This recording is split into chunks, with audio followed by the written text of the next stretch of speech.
And welcome again to extreme chemistry YouTube channel. भाई आप लोगों का इस चैनल पे यूट्यूब चैनल पे सबका स्वागत है।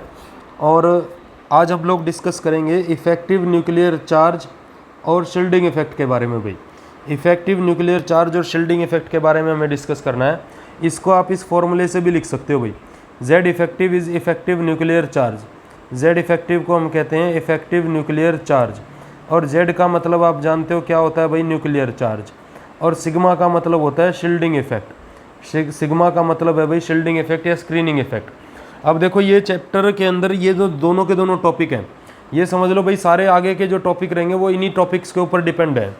कहने का मतलब कि अगर ये टॉपिक आपको क्लियर नहीं हुए तो ना तो आप एटॉमिक रेडियस क्लियर कर पाओगे, ना आप आयनिक रेडियस क्लियर कर पाओगे, ना तो आप आयनाइजेशन एंथैल्पी क्लियर कर पाओगे। और इसके अलावा जो इलेक्ट्रॉन गेन एंथैल्पी है या फिर इलेक्ट्रोनेगेटिविटी है भाई, ये टॉपिक आपके बिना इन टॉपिक से क्लियर नहीं होंगे। तो सबसे पहले हमें ये सब टॉपिक्स पढ़ने से पहले आपको समझना पड़ेगा भाई इफेक्टिव न्यूक्लियर चार्ज क्या होता है और शील्डिंग इफेक्ट क्या होता है। अब ये क्या कॉन्सेप्ट है, देखो भाई यहाँ मैंने फॉर्मूला लिखा भाई Z effective is equal to Z minus में सिग्मा। इसका मतलब क्या है, देखो जब भी हम किसी एटम की बात करते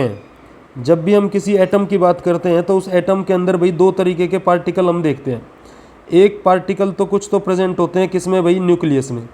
कुछ तो प्रेजेंट होते हैं न्यूक्लियस में और कुछ होते हैं न्यूक्लियस के सराउंडिंग में, जिनको हम इलेक्ट्रॉन कह देते हैं। न्यूक्लियस कहाँ प्रेजेंट होता है भाई, सेंटर में। न्यूक्लियस प्रेजेंट होता है सेंटर में और इलेक्ट्रॉन होते हैं around the nucleus. Around the nucleus, nucleus के अराउंडिंग में या सराउंडिंग में कौन प्रेजेंट होते हैं, इलेक्ट्रॉन प्रेजेंट होते हैं। अब इफेक्टिव न्यूक्लियर चार्ज क्या होता है, देखो लेट अस कंसीडर कि हमने कोई एटम कंसीडर कर लिया भाई, यहाँ पे ये कोई एटम हमने कंसीडर कर लिया जिसका ये कोई न्यूक्लियर चार्ज है, जिसको मैं जेड कह रहा हूँ। अब मान लो यहाँ पे मैंने कोई शेल ले ली, यहाँ एक शेल ले ली, इसके बाद यहाँ एक शेल ले ली, एक ये शेल ले ली भाई, और एक ये शेल ले ली। और इन शेल को मैंने नंबर दे दिया n is equal to 1, n is equal to 2, n is equal to 3 and n is equal to 4। और इन शेल्स के अंदर मैंने ये इलेक्ट्रॉन प्लेस करा दिए भाई। इन शेल्स में मैंने ये क्या प्लेस करा दिए भाई, इलेक्ट्रॉन्स प्लेस करा दिए। इन शेल के अंदर मैंने इलेक्ट्रॉन प्लेस करा दिए। और इलेक्ट्रॉन प्लेस कराने के बाद मान लो जो ये लास्ट शेल के अंदर इलेक्ट्रॉन है n इज इक्वल टू 4 में, इसको हम मान लेते हैं let this is our valence shell electron. हम मान लेते हैं कि भाई ये हमारा वैलेंस शेल इलेक्ट्रॉन है। अब यहाँ से इफेक्टिव न्यूक्लियर चार्ज क्या कहता है, देखो भाई अब जो जेड है, मान लो भाई जेड की जो वैल्यू है वो मैं कह दूँ आपसे 10 है। जेड की वैल्यू कितनी है भाई, 10 है। तो मेरा क्वेश्चन ये है कि जो 10 की वैल्यू है, क्या वो n इज इक्वल टू 1 के अंदर, n इज इक्वल टू 2 के अंदर, या n इज इक्वल टू 3 में, या n इज इक्वल टू 4 में जो इलेक्ट्रॉन प्रेजेंट हैं, जो इलेक्ट्रॉन इनमें प्रेजेंट है, क्या उन पे वो सेम पावर लगाएगा भाई? क्या ये सेम पावर लगाएगा, ये एक क्वेश्चन है। देखो क्या कहने का मतलब ये हो गया, इन इलेक्ट्रॉन पे क्या ये सेम पावर लगाएगा। मतलब मैं क्या पूछना चाह रहा हूँ भाई, जो 10 पावर है क्या वो 10 से इस इलेक्ट्रॉन को खींच, क्योंकि न्यूक्लियर चार्ज का काम क्या होता है भाई, इन सब इलेक्ट्रॉन्स को अपनी तरफ खींचने का। न्यूक्लियर चार्ज का काम होता है इन इलेक्ट्रॉन्स को बांध के रखने का या अपनी तरफ अट्रैक्ट करने का, ठीक है। तो मैं आपसे ये पूछना चाह रहा हूँ कि इसकी पावर 10 है, तो क्या ये सारे इलेक्ट्रॉन्स को 10 की पावर से खींच रहा होगा, या हर एक पर्टिकुलर इलेक्ट्रॉन के लिए ये 10 में से कुछ पावर इलेक्ट्रॉन पे जारी होगी भाई? तो इसमें क्या हो जाएगा, देखो इसका क्वेश्चन, इस क्वेश्चन का आंसर होगा भाई बिल्कुल नहीं, ये सेम पावर से बिल्कुल नहीं खींच रहा होगा। उसके पीछे रीज़न क्या है, अब देखो मान लो कि भाई 10 में से कुछ 6 पावर तो यहाँ पे लग रही है भाई, इसके अलावा यहाँ पे लग रही है 2 पावर, ठीक है। ये कितने हो गए भाई, 6 और 2 8 हो गए। इसके बाद मैं आपसे कह दूँ, या इसको हम कह देते हैं ये 7 लग रही है, इसको मैं कह देता हूँ ये 5 लग रही है, 5 के बाद ये कितनी लग रही है भाई, 2 के बाद मान लो ये कितनी लग रही है भाई, 2, और यहाँ पे लग रही है भाई 1, यहाँ पे 1 लग रही है।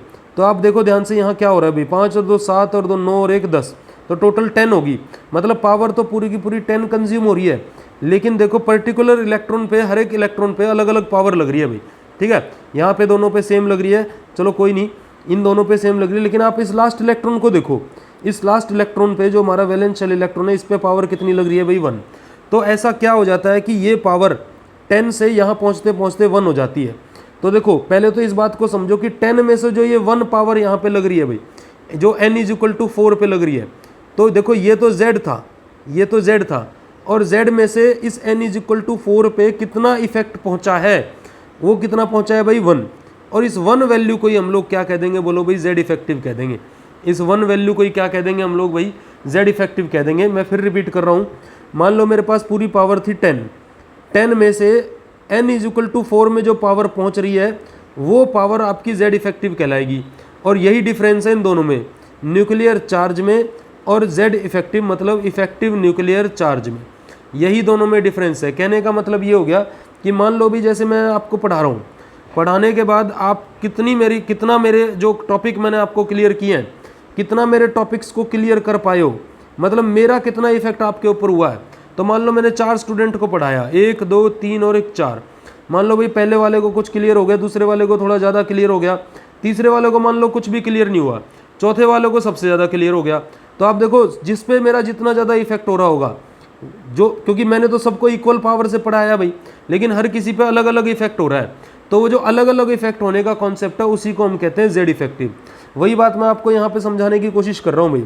जो n इज इक्वल टू 1 के अंदर इलेक्ट्रॉन है, जो n इज इक्वल टू 1 के अंदर इलेक्ट्रॉन है, ये इस पे पावर लग रही है 5 क्योंकि ये सबसे करीब है। फिर जैसे जैसे इलेक्ट्रॉन दूर जाते जा रहे हैं भाई, जैसे जैसे इलेक्ट्रॉन दूर जाते जा रहे हैं, इस न्यूक्लियर चार्ज का अट्रैक्शन पावर इलेक्ट्रॉन्स पे कम होता जा रहा है, और जो पावर पूरे 10 में से इन इलेक्ट्रॉन्स पे लग रही होगी उस पावर को मैं बोलूँगा, क्या बोलो भाई, जेड इफेक्टिव। तो जेड इफेक्टिव का मतलब क्या भाई, आप समझ गए होंगे जेड इफेक्टिव किसको कहते हैं, कि जो टोटल न्यूक्लियर चार्ज की वैल्यू होती है उसमें से कितनी वैल्यू किसी इलेक्ट्रॉन पे जाके लग रही है, अट्रैक्शन वैल्यू, अट्रैक्टिंग पावर, उसको मैं कहता हूँ जेड इफेक्टिव। तो जेड इफेक्टिव क्या होता है कि द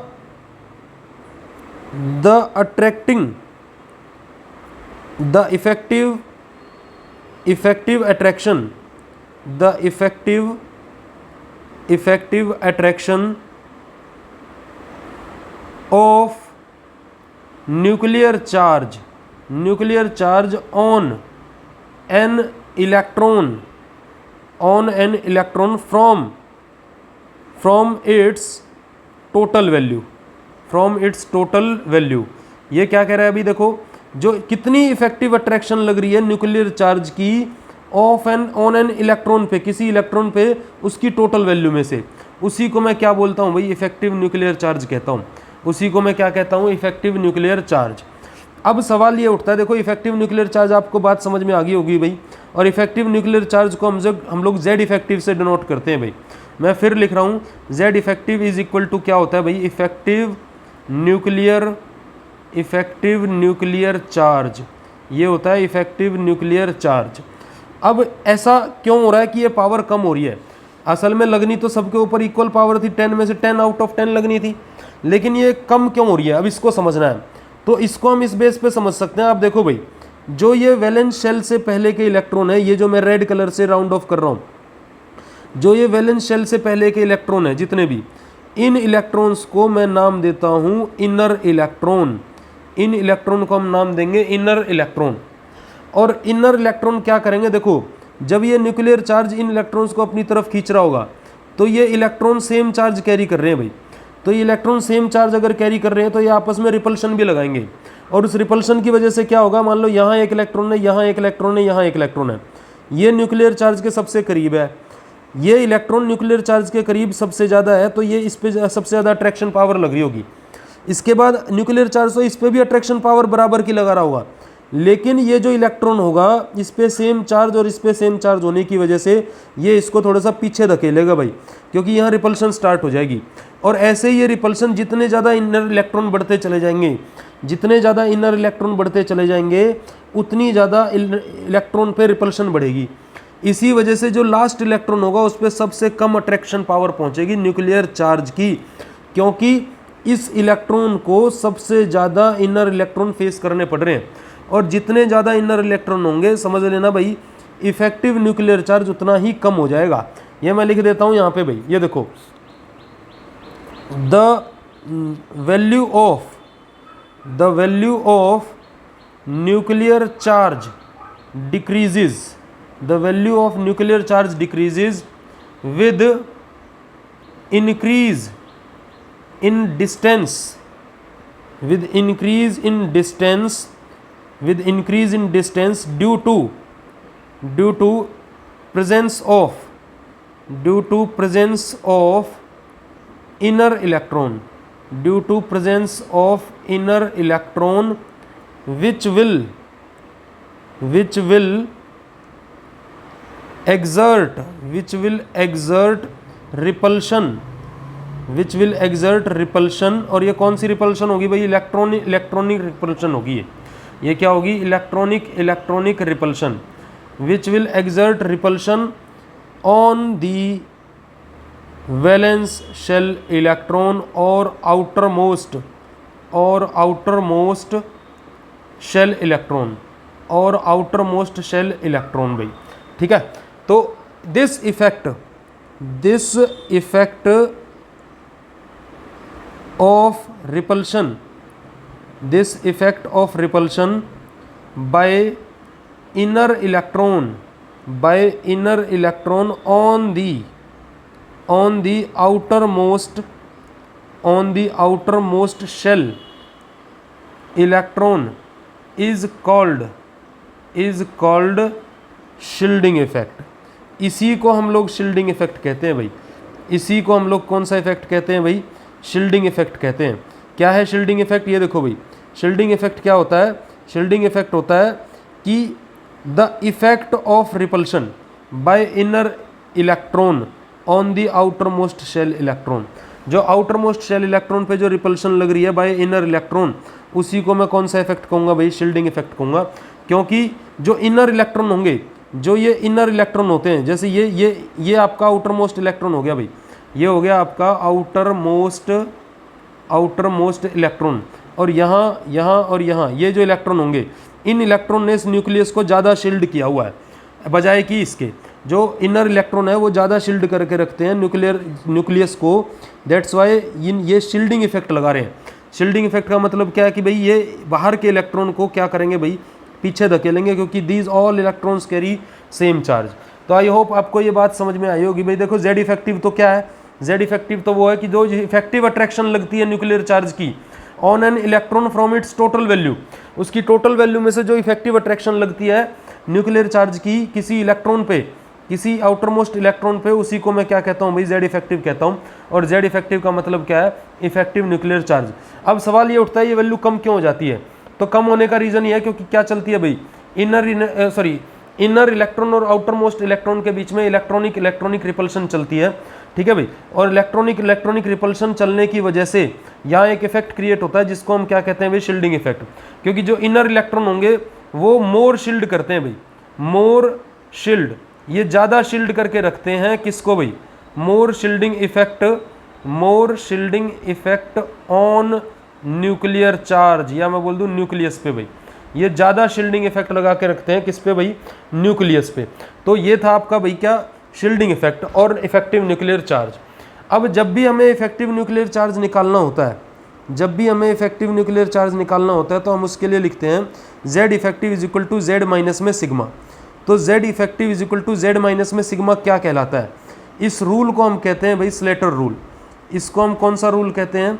स्लेटर रूल कहते हैं। Slater rule of calculating the effective nuclear charge. Slater rule of calculating the effective nuclear charge.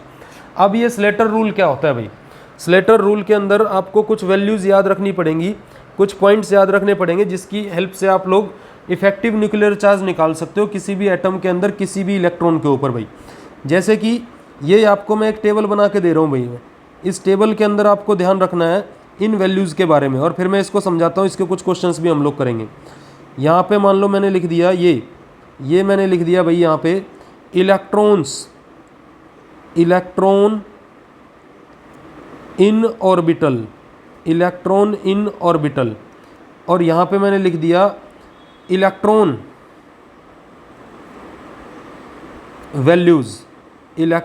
Values for subshell. अब किसके लिए कौन सी वैल्यू हम लोग यूज़ करेंगे वो हमें समझना है भाई। ये देखो यहाँ पे मैंने लिख दिया, इसके अंदर एक टेबल और बना लेते हैं। यहाँ पे लिख लेता हूँ मैं n, यहाँ पे लिख लिया मैंने n माइनस में 1। और यहाँ पे इसमें लिख लिया मैंने n माइनस में 2 एंड n माइनस में 3 इन दोनों के लिए, ठीक है। तो और इसके आगे भी अगर कोई शेल आती है एक्सेट्रा उसके लिए भी। तो देखो यहाँ पे मैंने लिख लिया भाई s सब शेल या s ऑर्बिटल, मान लो कोई इलेक्ट्रॉन है s ऑर्बिटल के अंदर है, ठीक है, s के अंदर वो प्रेजेंट है, तो s के लिए क्या क्या वैल्यूज़ हो जाएंगी ये समझना भाई। s के लिए क्या क्या वैल्यू हो जाएंगी, या s और p दोनों की वैल्यू सेम रहेंगी, तो s और p लिख लेते हैं भाई, s और p ऑर्बिटल, s और p ऑर्बिटल। तो देखो n के लिए क्या वैल्यू यूज़ करनी है, n-1 के लिए क्या वैल्यू यूज़ करनी है और इसके लिए क्या यूज़ करनी है भाई। s और p ऑर्बिटल के लिए आपको n की वैल्यू जो यूज़ करनी है वो 0.35 करनी है। ये भी मैं बताऊंगा आपको कैसे इसको हम लोग जो है अरेंज करेंगे, क्वेश्चन करेंगे इसके बेस पे। n-1 की जो वैल्यू रहेगी वो रहेगी 0.85 और n-2 और n-3 की जो वैल्यू रहेगी वो रहेगी 1.00 भाई। इसके बाद जो d और f ऑर्बिटल है ये तो होगी s और p के लिए, d और f ऑर्बिटल जो रहेगा, d और f ऑर्बिटल जो रहेगा इसमें n की वैल्यू यूज़ करनी है 0.35, इसकी वैल्यू यूज़ करनी है 1.00 और इसकी वैल्यू यूज़ करनी है 1.00 भाई। तो ये आपके पास किसकी वैल्यूज़ आ गई भाई, s और p ऑर्बिटल की, और ये किसके लिए आ गई, d और f के लिए। और ये वैल्यूज़ हमको हेल्प करेंगी, help to find out the z effective, help to find out the z effective, ये z इफेक्टिव फाइंड आउट करने में हेल्प करेंगे भाई। अब कैसे होता है ये सब कुछ, देखो इसके ऊपर कुछ क्वेश्चंस करते हैं भाई, इस पर कुछ क्वेश्चंस करते हैं, उस क्वेश्चन के अकॉर्डिंग आप समझ पाओगे। फॉर एग्जांपल मैंने आपसे कह दिया भाई मेरे पास सोडियम है, सोडियम, और सोडियम का एटॉमिक नंबर है भाई 11 और इसका इलेक्ट्रॉनिक कन्फिग्रेशन हो जाता है 1s2 2s2 2p6 and 3s1। ये आपसे कह दिया गया है भाई ये जो लास्ट इलेक्ट्रॉन है इसके अंदर, इसके ऊपर z इफेक्टिव निकाल के दिखाओ भाई। आपसे कह दिया गया है कि भाई जो लास्ट इलेक्ट्रॉन है 3s के अंदर, इसके ऊपर z इफेक्टिव निकाल के दिखाओ। अब हमको पता है z इफेक्टिव का फॉर्मूला क्या होता है, z इफेक्टिव का फॉर्मूला होता है z माइनस में सिग्मा, वेयर सिग्मा, जो सिग्मा है वो क्या कहलाता है भाई, स्क्रीनिंग कांस्टेंट, स्क्रीनिंग, इसको हम कहते हैं स्क्रीनिंग कांस्टेंट, ये स्क्रीनिंग कांस्टेंट होता है भाई। ये न्यूक्लियर चार्ज आप सबको पता है, ऊपर बता चुका हूँ मैं, और ये z इफेक्टिव है, इफेक्टिव न्यूक्लियर चार्ज। तो देखो z हमको पता चल गया भाई, z कितना हो गया बोलो 11, तो z effective is equal to 11 minus में सिग्मा। अब सारी बात है सिग्मा के निकालने की, तो सिग्मा कैसे निकलेगा, सिग्मा निकलेगा इन वैल्यूज़ की हेल्प से भाई। ये जो वैल्यू मैंने आपको लिख के दिया है इनकी हेल्प से हम लोग सिग्मा निकालेंगे। तो सिग्मा कैसे निकाला जाता है, आप देखो सिग्मा क्या होता है भाई, सिग्मा होता है जिस भी इलेक्ट्रॉन के लिए हमें वैल्यू फाइंड आउट करनी है, सिग्मा फाइंड आउट करना है, उसके लिए किस तरीके से हमें करना है। देखो भाई वो कौन से ऑर्बिटल में है, सबसे पहले ये देखो s ऑर्बिटल में है, ठीक है। अब अगर ये s ऑर्बिटल के अंदर प्रेजेंट है तो s ऑर्बिटल के अंदर पहले देखो इलेक्ट्रॉन कितने, एक ही इलेक्ट्रॉन है भाई, एक ही इलेक्ट्रॉन है, तो एक ही इलेक्ट्रॉन है। तो अब इससे पहले आ जाओ, देखो यहाँ पे कौन कौन सी शेल होगी भाई, ये देखना, ये तो n हो गई, ये तो क्या होगी बोलो n, ये क्या होगी n-1 और ये क्या होगी बोलो भाई n-2। आप देखो यहाँ पे n की वैल्यू कितनी है भाई 3 है ना, तो n इज इक्वल टू कितना हो गया बोलो 3। इसके बाद ये जो 2 है तो ये 3 माइनस में 1 हो गया ना, और 3 माइनस में 1 का मतलब क्या है भाई, n माइनस में 1 हो गया, बोलो यस और नो। और इसके बाद ये 2 है, सॉरी 1 है, तो ये कितना हो जाएगा 3 माइनस में 2 हो जाएगा, मतलब कि n माइनस में 2 हो जाएगा।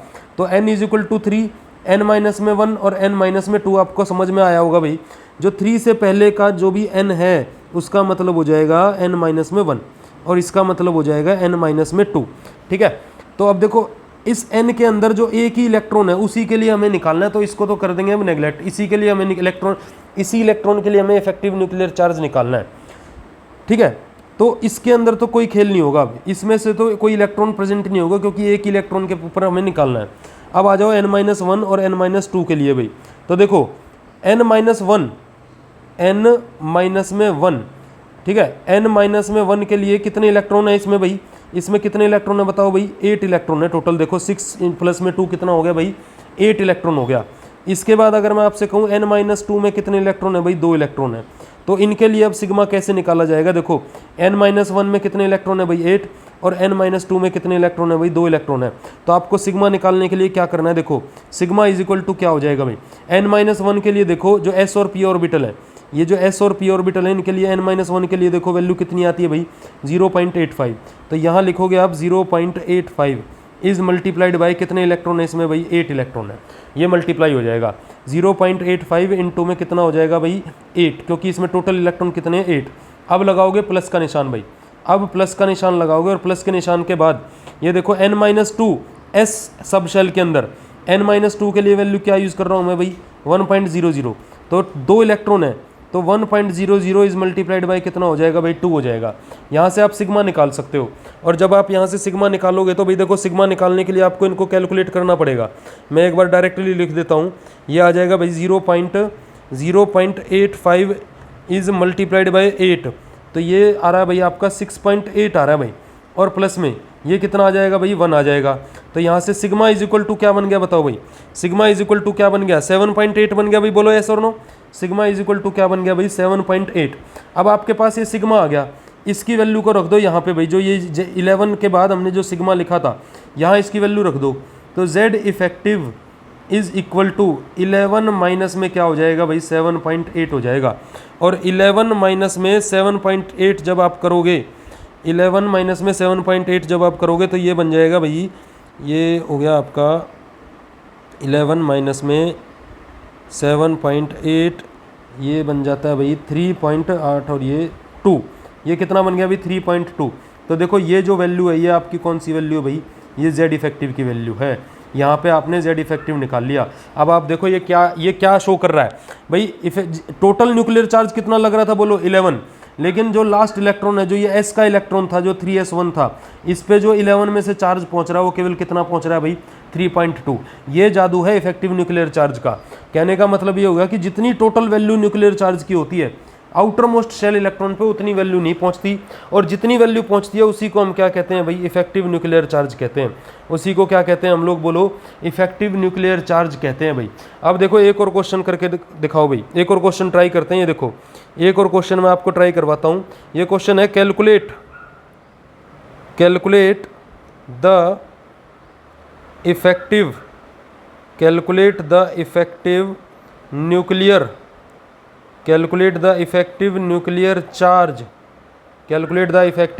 Charge experienced by the 4s electron in potassium atom। Potassium atom के लिए पूछ लिया भाई इसने, और आपको शेल भी दे दिया, शेल भी आपको दे दिया 4s के अंदर जो इलेक्ट्रॉन होगा। अब देखो आप सब जानते हैं भाई पोटेशियम का एटॉमिक नंबर कितना होता है भाई 19 होता है। इसका आंसर क्या होगा, देखो पोटेशियम का एटॉमिक नंबर 19 हो गया। तो अब इलेक्ट्रॉनिक कन्फिग्रेशन देखो 1s2 2s2 2p6 3s2 3p6 और इसके बाद आ जाएगा भाई 4s1, क्योंकि 3p के बाद हम कौन सी सब शेल के अंदर इलेक्ट्रॉन फिल करते हैं भाई 4s में। देखो इस क्वेश्चन से आपको और भी क्लियर हो जाएगा भाई। ये देखो ये तो n हो गया भाई, ये कौन हो गया बोलो n माइनस में 1, ये क्या हो गया बोलो n माइनस में 2, और ये क्या हो गया भाई n माइनस में 3 हो गया, ये हो गया n माइनस में 3। अब देखो हमको निकालना है Z इफेक्टिव, तो Z इफेक्टिव का फॉर्मूला क्या हो गया भाई, Z effective is equal to क्या होता है बोलो Z माइनस में sigma. Z effective is equal to क्या होता है Z माइनस में सिग्मा। Z आप सबको पता है कितना है भाई 19। अब हमको सिग्मा निकालना है, Z निकाल लिया हमने, कितना है बोलो भाई 19, और अब हमको सिग्मा निकालना है। तो सिग्मा निकालने के लिए देखो भाई इसमें तो एक इलेक्ट्रॉन है, तो एक ही इलेक्ट्रॉन है, तो इसको अब नेगलेक्ट कर देंगे भाई, इसी के लिए तो हमें निकालना है। अगर इसमें कोई और इलेक्ट्रॉन होते तो फिर मैं बताता आपको क्या करना, उसका भी एग्जांपल दूंगा मैं आपको भाई। अब देखो आपको सिग्मा निकालने के लिए क्या करना है, सिग्मा इज इक्वल टू क्या हो जाएगा, देखो n माइनस में 1 इलेक्ट्रॉन ठीक है इज मल्टीप्लाइड बाय, तो देखो n माइनस में 1 s और p के लिए क्या वैल्यू यूज़ करते हैं भाई, s और p के लिए n माइनस 1 में जो वैल्यू यूज़ करते हैं वो यूज़ करते हैं हम लोग 0.85। तो n माइनस 1 के electron is multiplied by 0.85 plus में।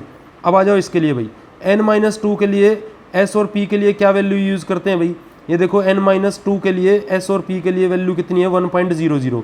तो यहाँ पे लिखा जाएगा भाई n माइनस में 2 इलेक्ट्रॉन इज मल्टीप्लाइड बाई 1.00।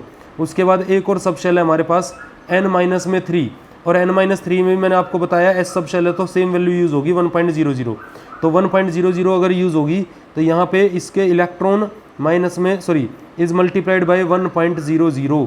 तो देखो अब यहाँ इलेक्ट्रॉन फिल कर दो भाई, ये देखो n-1 इलेक्ट्रॉन कितने हो जाएंगे भाई, 8 इलेक्ट्रॉन है। देखो n-1 में कितने इलेक्ट्रॉन है, ये रहा n-1 में कितने इलेक्ट्रॉन है भाई, 8 इलेक्ट्रॉन है, 2 ये रहे और 6 ये रहे, 8 इलेक्ट्रॉन ये। तो 8 इलेक्ट्रॉन यहाँ पे अगर हम लिख देते हैं भाई, is multiplied by 0.85, is multiplied by 0.85। इसके बाद नेक्स्ट देखो भाई आप, ये देखना n-2 में भी कितने इलेक्ट्रॉन है, 8, is multiplied by 1.00, is multiplied by 1.00। इसके बाद नेक्स्ट है n-3 में कितने इलेक्ट्रॉन थे भाई, 2, n-3 में देखो कितने इलेक्ट्रॉन है भाई, 2 इलेक्ट्रॉन है।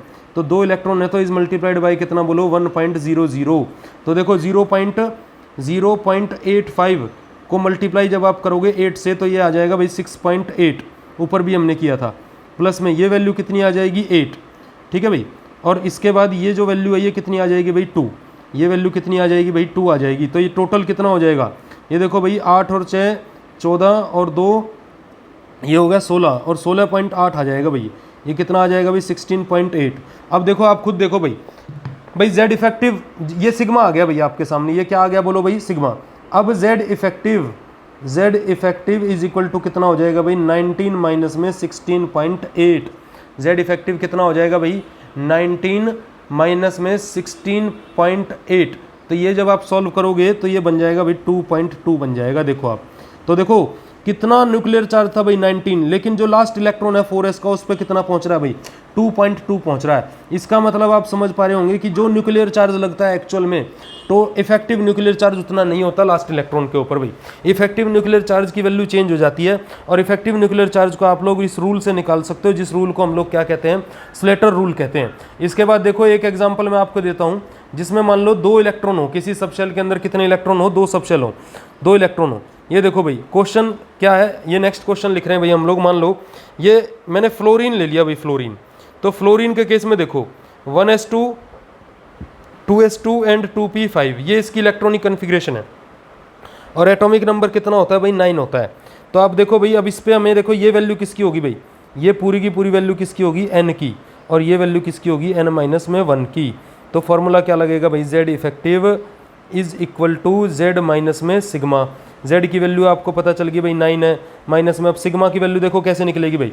अब यहाँ पे देखो n में लास्ट इलेक्ट्रॉन के लिए निकालना मुझे जो जेड इफेक्टिव निकालना है भाई, वो लास्ट इलेक्ट्रॉन के लिए निकालना है। तो लास्ट इलेक्ट्रॉन को छोड़ के बाकी के कितने इलेक्ट्रॉन बच जाएंगे, देखो p के अंदर इसमें कितने हैं भाई, 5, एक इलेक्ट्रॉन के लिए मुझे निकालना है, तो टोटल कितने रह गए, 4। तो n के लिए n electron is multiplied by, तो देखो n के लिए s और p की वैल्यू कितनी लेके चलते हैं हम लोग, 0.35। n के लिए s और p की वैल्यू कितनी लेके चलते हैं भाई, 0.35। तो n number of electron is multiplied by 0.35, plus में n-1 electron is multiplied by, ये हमने ऊपर भी किया है, 0.85 यूज़ कर लेते हैं भाई इसके लिए क्या यूज़ करते हैं, 0.85 n-1 के लिए, यहाँ पे हो जाएगा 0.85, ठीक है भाई। अब देखो n इलेक्ट्रॉन जो मैं आपसे कह रहा था कि अभी तक तो मैं आपको लास्ट इलेक्ट्रॉन के लिए लेके बता रहा था। अब इसमें देखो लास्ट इलेक्ट्रॉन के अलावा और भी इलेक्ट्रॉन है, लेकिन वो n के अंदर है। अब n में कितने इलेक्ट्रॉन बच जाएंगे भाई, 4 यहाँ से और 2 यहाँ से, टोटल कितने इलेक्ट्रॉन हो गए भाई, 6 इलेक्ट्रॉन हो गए। तो 9 माइनस में 6 इज मल्टीप्लाइड बाई 0.35, प्लस में n माइनस में 1 इलेक्ट्रॉन देखो कितने हैं, 2, तो 2 इज मल्टीप्लाइड बाई 0.85, ठीक है, 2 इज मल्टीप्लाइड बाई 0.85। और जब आप इसको सॉल्व करोगे तो 9 माइनस में ये कितना हो जाएगा भाई, ये कितना भाई 0.35 इज मल्टीप्लाइड बाई, जब 6 कर दोगे तो ये आ जाएगा भाई 2.1 आ जाएगा, ठीक है। और प्लस में ये कितना आ जाएगा भाई, ये कितना आ जाएगा 0.85 इज मल्टीप्लाइड बाई 2, ये आ जाएगा 1.7। अब इसको जोड़ दोगे जब आप लोग तो 2.1 ये आ गया भाई 9 माइनस में 3.8, और 9 माइनस में 3.8 जब आप करोगे तो ये आंसर आता है भाई 5.2। तो देखो टोटल न्यूक्लियर चार्ज कितना लग रहा था भाई 9, लेकिन 9 में से कितनी पावर पहुंच रही है आउटर मोस्ट इलेक्ट्रॉन पे भाई, 5.2 पहुंच रही है। कितनी पहुंच रही है भाई, 5.2। तो ये था स्लेटर रूल भाई, और इफेक्टिव न्यूक्लियर चार्ज और शील्डिंग इफेक्ट। मैं एक बार फिर रिपीट कर देता हूँ। देखो भाई इफेक्टिव न्यूक्लियर चार्ज क्या है, इफेक्टिव न्यूक्लियर चार्ज होता है कि आपके पास ये कोई न्यूक्लियस है, और इस न्यूक्लियस से इसके आसपास जितने भी इलेक्ट्रॉन हैं सबके ऊपर एक अट्रैक्टिव फोर्स लगती है, लेकिन वो अट्रैक्टिव फोर्स सेम पावर की नहीं लगेगी हर एक इलेक्ट्रॉन पे भाई। हर एक इलेक्ट्रॉन पे जो अट्रैक्टिंग पावर होगी वो अलग होगी, और वो जो अलग पावर होती है उसी को हम जेड इफेक्टिव कहते हैं। उसी को हम क्या कहते हैं भाई, जेड इफेक्टिव कहते हैं। अब ये क्यों कम हो जाती है, इसके पीछे रीजन है शील्डिंग इफेक्ट भाई, क्योंकि जो इनर इलेक्ट्रॉन होते हैं वो inner electron outer most shell electron पे क्या लगाते हैं भाई, रिपल्शन लगाते हैं। उस रिपल्शन की वजह से जो आउटर मोस्ट शेल इलेक्ट्रॉन है वो थोड़ा सा दूर पीछे चला जाता है, मतलब कि न्यूक्लियर चार्ज से दूर होता चला जाएगा, तो उस पर अट्रैक्शन पावर भी कम होता जाएगा। अब जेड इफेक्टिव किस फॉर्मूले से हम निकाल सकते हैं, जेड माइनस में सिग्मा से, जिसको मैं स्लेटर रूल कहता हूँ। इसके लिए आपको ये टेबल बहुत इंपॉर्टेंट है भाई, ये याद रखनी जरूरी है कि n-1 या n के लिए s और p या d एंड f के लिए कौन से ऑर्बिटल हम लोग यूज़ करते हैं। इसके बाद देखो सोडियम के लिए मैंने आपको निकाल के दिखाया, इसके बाद एक ये पोटेशियम के लिए निकाल के दिखाया, इसके बाद मैंने इसके लिए ये भाई फ्लोरीन के लिए निकाल के दिखाया। एक डी ऑर्बिटल का और करवा देता हूँ आपको मैं, ये देखो एक और क्वेश्चन कर लेते हैं भाई डी ऑर्बिटल के लिए। मान लो भाई डी ऑर्बिटल के लिए अगर मैं जाता हूँ तो आयरन ले लेता हूँ, आयरन का एटॉमिक नंबर कितना होगा भाई 26।